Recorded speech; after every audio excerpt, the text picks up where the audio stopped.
안녕하세요. 역사 돋보기입니다. 중국 국민당 정부의 장제스와 중국 공산당의 마오쩌둥의 싸움, 국공내전 4부입니다. 국공내전 당시 중국 국민당 정부는 만성적인 하이퍼 인플레이션을 겪고 있었습니다. 이미 중국은 청나라 멸망 이후부터 군벌들의 난립으로 경제가 엉망인 상태였죠. 이걸 북벌을 통해 군벌들을 정리한 장제스가 국민당 정부의 재정부장 송쯔원이 경제개혁에 나서서 어느 정도 복구를 하지만 중일전쟁으로 인해 중화민국의 경제는 다시금 파탄나고 말았습니다. 중일전쟁이 끝나고 장제스는 경제개혁보다는 공산당 토벌이라는 내전을 더욱 확대하면서 군사비 지출이 천문학적인 숫자로 늘어나고 중화민국의 경제는 미친듯한 인플레이션을 겪으며 무너지고 있었죠. 이래서 중국 공산당으로 넘어가는 중국인들도 많았던 거고요. 이런 식으로 가다가 국가가 완전히 붕괴되고 공산당과의 내전에서도 불리하다고 판단한 장제스 총통은 1948년 그제서야 중화민국의 행정원장 웡원하오에게 조치를 취하라는 지시를 내렸습니다. 행정원장 웡원하오, 재정부장 왕윈우, 중앙은행의 위홍준은 신권 화폐를 만들어서 기존의 화폐들을 모두 신권으로 바꾸는 화폐 개혁을 통해 경제난을 해결하려고 했습니다. 국민당 정부 행정부는 송쯔원 등 원로 재정 전문가들을 비롯해 서양의 재정 고문단에게 자문을 구했습니다. 그러나 자문을 구한 모든 사람들은 화폐 개혁은 오히려 혼란만 가중할 수 있으며 단기간 내에 진행하기엔 위험도가 크고 현 중화민국의 경제난을 해결할 수 있는 유일한 방법은 공산당과의 내전을 멈추고 군사비 지출을 확 줄이는 것만이 답이라고 하였죠. 그런데 장제스가 받아들일 리가 없잖아요. 결국 국민당 정부 행정부는 자문단들의 자문을 모두 무시한 채 1948년 8월 재정경제긴급처분령을 내려 화폐 개혁을 단행하기로 합니다. 재정경제긴급처분령이라는 화폐 개혁은 300만 대 1의 비율의 새로운 신권 화폐를 발행하는 것이었습니다. 그러니까 국권 300만 위안을 은행에 가면은 신권 1위안으로 바꿔주는 것이죠. 인플레이션을 잡기 위해서 오로지 신권만 통용이 가능하게 했으며 금, 은, 달러의 유통을 막기 위해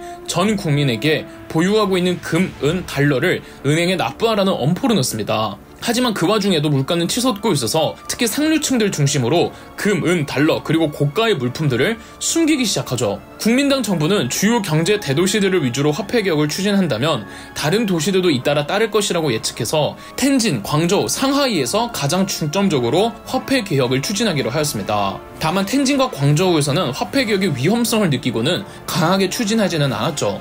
더군다나 광둥성에 성장했던 송쯔원은 처음부터 이 화폐 개혁에 반대하는 입장이었기 때문에 더더욱 강력하게 나오지 않았습니다. 반면 상하이는 달랐습니다. 국민당 정부는 장제스의 아들이었던 장진궈를 경제 독도 보조원으로 삼아 상하이로 보냈습니다. 장진궈는 화폐 개혁 실무자 중 한 사람으로 이 화폐 개혁을 어떻게든 상하이에서 성공시키겠다는 의욕에 불타오르고 있었습니다. 장진궈는 상하이에서 아주 강도 높은 화폐 개혁을 추진했습니다. 사람들이 은행에 가서 국권을 신권 지폐로 바꾸는 거야 뭐 사람들이 알아서 하겠지만 문제는 신권 지폐 외에 통용되는 금, 은, 달러 등의 유통을 막는 것이었습니다. 정부는 사람들에게 금, 은, 달러 등을 전부 국가에 납부하라고 했으나 당연히 누가 납부합니까? 다 숨겨놓지. 장진궈는 수천에 달하는 병력들을 상하이에 풀어 상하이 시민들의 금, 은, 달러 등을 강압적으로 전부 압수 및 몰수하게 했습니다. 가난한 사람들이야 금, 은이 있다면 얼마나 있겠습니까? 그런데 부자들은 다르죠. 부자들은 강제로 자신의 재산을 빼앗아가는 당국에 대단히 분노했습니다. 이게 끝이 아니었습니다. 장진궈는 어떻게든 물가를 잡아야 한다며 상하이 내 상인들로 하여금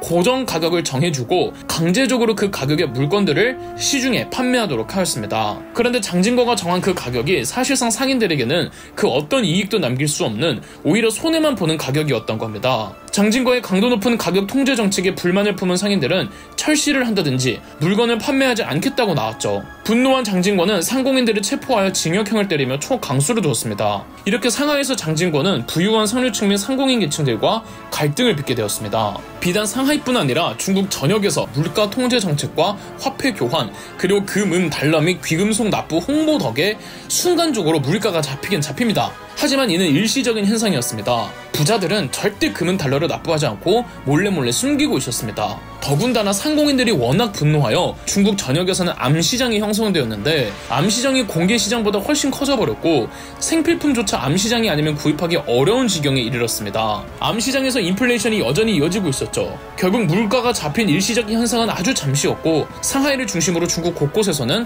다시금 인플레이션이 치솟기 시작했습니다. 행정원장 웡원하오는 경제관료회의를 열어 작금의 화폐 개혁은 실패했음을 인정하고 재정경제 긴급처분령을 폐기하기로 하였습니다. 국민당 정부는 상하이에 있던 장진거를 10월 30일 다시 난징으로 불러들였고 행정원장 왕원하오도 사퇴해버렸죠. 1948년 8월에 시작한 국민당 정부의 화폐개혁은 10월 약 3개월 만에 대실패로 끝이 났습니다. 물가는 전혀 잡히지 않았고 계속 물가는 치솟았죠. 국민당 정부의 경제난 원인은 단 하나였습니다. 과도한 군사비 지출이었죠. 그런데 군사비 지출은 오히려 늘어나고 있으면서 이런저런 개혁해봤자 무슨 소용이 있나요? 가뜩이나 강경책으로 인해 민심만 잃어버리고 말이죠. 국민당 정부의 실패한 화폐개혁으로 중국 내 민심은 더더욱 중국 공산당을 향하게 되었습니다.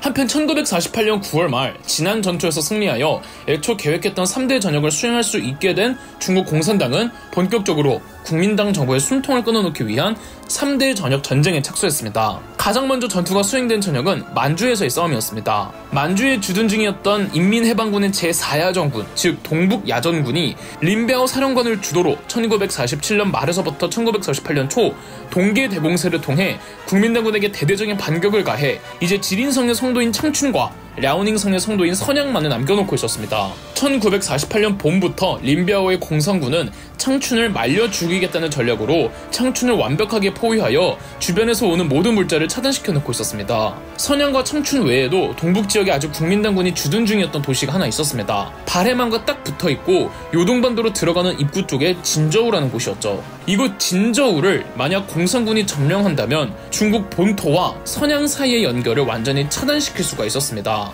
그럼 선양도 고립되어 버리죠. 당시 베이핑에도 국민당군이 주둔 중이었는데 그럼 선양과 베이핑 사이 국민당군의 보급선을 끊어버릴 수가 있었죠. 1948년 9월 린베아오의 25만 제4야전군 공산군이 진저우로 향했습니다. 린베아오는 또 다른 생각을 하고 있었는데요.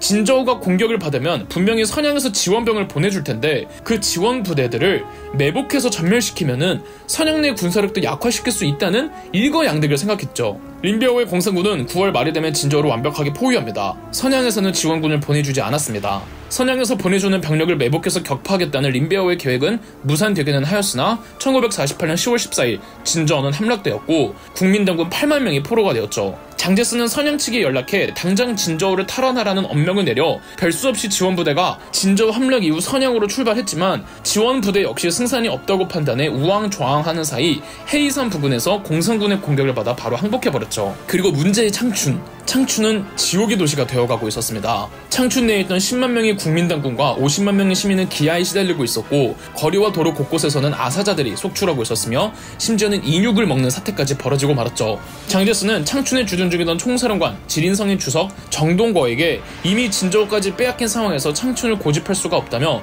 어떻게 해서든 포위를 뚫고 도주하라고 창춘을 이제 그만 버리자고 지시했습니다. 그렇게 정동거는 창춘 탈출을 준비했습니다. 작전날은 10월 18일 창춘 내 문제가 하나 더 있었습니다. 창춘에 주둔 중이던 국민당군 병력은 신7군단과 제60군단이었는데 신7군단은 국민당 정부에서 직접 만든 중앙군 직계조직과 만주군이 혼합되어 있던 부대였던 반면 제60군단은 윈난성 출신으로 꾸려진 부대를 만주로 보낸 부대로 두 군단은 출신이 아예 달랐습니다. 창춘에 있던 총사령관 정동거는 노골적으로 신7군단과 제60군단을 차별했고 신7군단도 제60군단을 무시하기 일쑤였죠. 창춘 포위전 초반 어느 정도는 이제 항공기로 창춘에 보급품이 전달되고 있을 때에는 보급품이 신7군단에게 우선적으로 지급되었습니다. 결국 탈출 고작 이틀 전이었던 10월 16일 제60군단은 공산군에게 항복해버리고 곧바로 신7군단을 공격했습니다. 내부 공격에 정동거의 탈출 작전은 무산됐고 정동거는 항복 권유를 무시한 채 어떻게든 잔여 병력을 데리고 싸웠습니다.